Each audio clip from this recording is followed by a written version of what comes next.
আসসালামু আলাইকুম ওরহমতুল্লাহি ওয়া বারাকাতুহু। আলহামদুলিল্লাহি কাফা ওয়া সালামুন আলা ইবাদিহিল্লাযীনা আসতাফা। যেখান থেকে যিনি শুনছেন ও দেখছেন প্রত্যেককে স্বাগত জানাই, মোবারকবাদ জানাই। আমরা রাসূল পাক সাল্লাল্লাহু আলাইহি ওয়াসাল্লামের একটি হাদিস আলোচনা করব। আন আবি হুরায়রা রাদিয়াল্লাহু তাআলা আনহু আন্নাহু ক্বাল ক্বালা রাসূলুল্লাহ সাল্লাল্লাহু আলাইহি ওয়াসাল্লাম মান সামা রমাদানা ঈমানান ওয়া ইহতিসাবা গুফিরা লাহু মা তাকাদ্দামা মিন যামবিহি ওয়া মান কামা রমাদানা ঈমানান ওয়া ইহতিসাবা গুফিরা লাহু মা তাকাদ্দামা মিন যামবিহি ওয়া মান কামা লাইলাতাল কদরি ঈমানান ওয়া ইহতিসাবা গুফিরা লাহু মা তাকাদ্দামা মিন যামবিহি। মুত্তাফাকুন আলাইহি।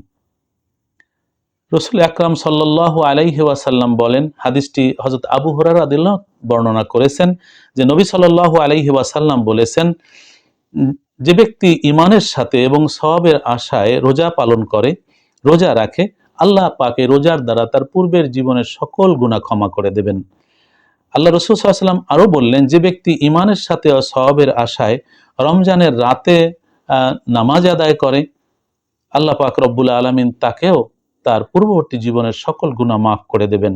নবীজি আবারও বললেন, যে ব্যক্তি ঈমানের সাথে এবং সওয়াবের আশায় লাইলাতুল কদরে ইবাদত বন্দেগী করে, তার পূর্ব জীবনের সকল গুনাহ খাতা মাফ হয়ে যাবে। সুবহানাল্লাহ। বুখারী শরীফ এবং মুসলিম শরীফে হাদিসটি বর্ণিত হয়েছে। এখানে তিনটি সুসংবাদ আল্লাহ রাসূল সাল্লাল্লাহু আলাইহি ওয়াসাল্লাম দিলেন রোজাদারদের জন্য। নবী সাল্লাল্লাহু আলাইহি ওয়াসাল্লাম বললেন, মান সামা রমাদানা ওয়া ঈমানান ওয়া ইহতিসাবা গুফিরা লাহু মা তাকাদ্দামা মিন যামবিহি। যে ব্যক্তি ঈমান অবস্থায় এবং সওয়াবের আশায় রমজান পালন করলো, রোজা রাখলো, আল্লাহ তার পূর্ববর্তী জীবনের সকল গুনাহ মাফ করবেন। অর্থাৎ ঈমান থাকতে হবে এবং এই যে রোজাটি তিনি রাখলেন সেটি আল্লাহকে রাজি খুশি করবার জন্য এবং এই আশায় যে আল্লাহ পাক রব্বুল আলামিন তাকে ক্ষমা করবেন, তাকে সওয়াব দান করবেন, আল্লাহ পাক রব্বুল আলামিন তাকে ক্ষমা করে দেবেন। গত বছর বা গত জীবনে যত গুনাহ সে করেছে সমস্ত গুনাহ খাতা তাকে ক্ষমা করে দেবেন। এখানে ওলামায়ে কেরাম বলেছেন যে এই গুনার দ্বারা বোঝা যায় যে গুনাহে সগীরা, কিন্তু যদি তওবা করেন, তিনি রোজা অবস্থায় তওবা পাওয়া যায় তার, বা তিনি যদি তওবায়ে নাসুহা করেন, তাহলে তার কাবিরা গুনাহ মাফ হয়ে যাবে। অর্থাৎ রোজা অবস্থায় রোজা যিনি রাখলেন, আল্লাহ পাকের দরবারে তিনি যদি তওবা করেন এবং রোজা পালন করেন, তাহলে জীবনের ছোট বড় সব গুনাহ মাফ হয়ে যাবে। সুবহানাল্লাহ।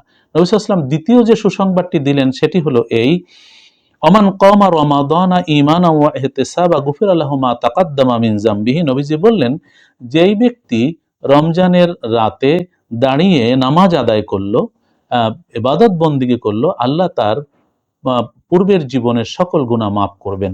এখানে মুহাদ্দিসিনে কেরাম, ফুকাহায়ে ইজম, মুফাসসিরিনে কেরাম, উলামায়ে কেরাম বলেছেন যে এই কিয়াম দ্বারা রোজার মাসে যে বিশেষ নামাজ পড়া হয় অর্থাৎ তারাবিহের নামাজ, সেটি এখানে আল্লাহ রাসূল সাল্লাল্লাহু আলাইহি ওয়াসাল্লাম ইঙ্গিত করেছেন। অর্থাৎ প্রতি রাতেই তো আমরা এশার নামাজ, মাগরিবের নামাজ আদায় করে থাকি, ভোর রাতে আমরা তাহাজ্জুদ এবং ফজরের নামাজ, কিন্তু রোজা উপলক্ষে বিশেষভাবে আমরা আদায় করি তারাবিহের নামাজ। 20 রাকাত তারাবিহের নামাজ আদায় করার আমাদের জন্য সুন্নাহ।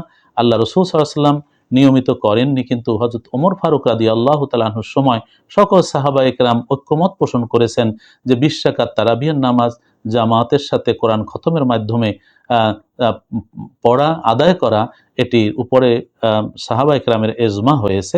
বিধায় এটি নিয়ম। হ্যাঁ, যিনি অসুস্থ কোনো কারণে পড়তে পারবেন না তার কথা ভিন্ন, কিন্তু তারাবিহের নামাজ 20 রাকাত। আল্লাহ রাসূল সাল্লাল্লাহু আলাইহি ওয়াসাল্লাম এই তারাবিহের দিকে ইঙ্গিত করে বললেন যে মান কমা, যে ব্যক্তি দাঁড়ালো, দাঁড়ানো মানে নামাজের একটা বিশেষ যেটি ফরজ সেটি হচ্ছে দাঁড়ানো, দাঁড়ানো কিয়াম করা। তো এদিকে ইঙ্গিত করে বলছেন যে ব্যক্তি নামাজ আদায় করলো রোজার মাসে রাতের বেলা, আল্লাহ পাক পূর্ববর্তী জীবনের গুনাহসমূহ মাফ করে দেবেন। সুবহানাল্লাহ। আমরা তো নিশ্চয়ই তারাবিহের নামাজ পড়ি, তারাবিহের নামাজ মুহাব্বতের সাথে আমরা আদায় করি এবং এতে আমরা কোনো কষ্ট অনুভব করি না। সারাদিন রোজা রাখবার পরও আমরা ইফতার করি, আমরা মাগরিব পড়ি, এরপরে এশা পড়ি, তাও আমাদের ঈমানের জোরে, অন্তরের আগ্রহে, আল্লাহ রাসূলের প্রতি ভালোবাসা মুহাব্বতের কারণে, পরকালীন নাজাত ও মুক্তির আশায় আমাদের কিন্তু ক্লান্তি স্পর্শ করে না। আমরা 20 রাকাত নামাজ জামাতের সাথে তারাবিহের নামাজ পড়বার চেষ্টা করি।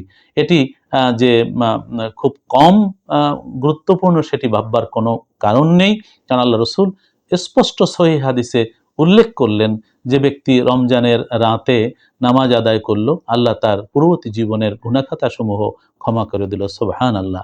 তাহলে আল্লাহ পাক রব্বুল আলামিনের নবী আরেকটি সুসংবাদ দিলেন। তৃতীয় যে সুসংবাদটি হাদিসে উল্লেখ করা হয়েছে সেটি হলো, যে ব্যক্তি লাইলাতুল কদরে ইবাদত করলো, মান কামা লাইলাতুল কদরি ঈমানান ওয়া ইহতিসাবা গুফিরা লাহু মা তাকাদ্দামা মিন যামবিহি।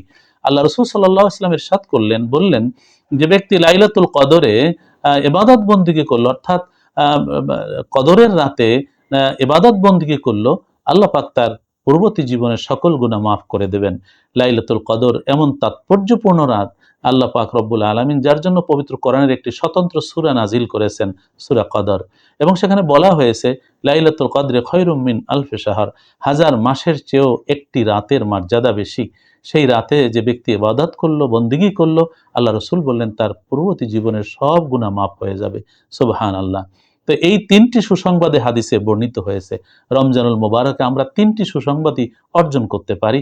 আমরা দিনের বেলা রোজা পালন করি, রাতে আমরা নামাজ পড়ি, তারাবিহের নামাজ, বিশেষভাবে 5 ওয়াক্ত নামাজ, এর পাশাপাশি তারাবিহের নামাজ 20 রাকাত আদায় করি, এবং অনেকেই আলহামদুলিল্লাহ যে তাহাজ্জুদের নামাজও ভোর রাতে আমরা আদায় করি। সেই সাথে রমজানুল মুবারকের শবে কদরেও আমরা ইবাদত বন্দেগী করি এবং করব ইনশাআল্লাহ। তাহলে এই তিনটি সুসংবাদই আমাদের পাওয়ার সৌভাগ্য হবে। আল্লাহ পাক রব্বুল আলামিন আমাদেরকে এই তিনটি সৌভাগ্যই অর্জন করার তৌফিক দান করুন। আমিন।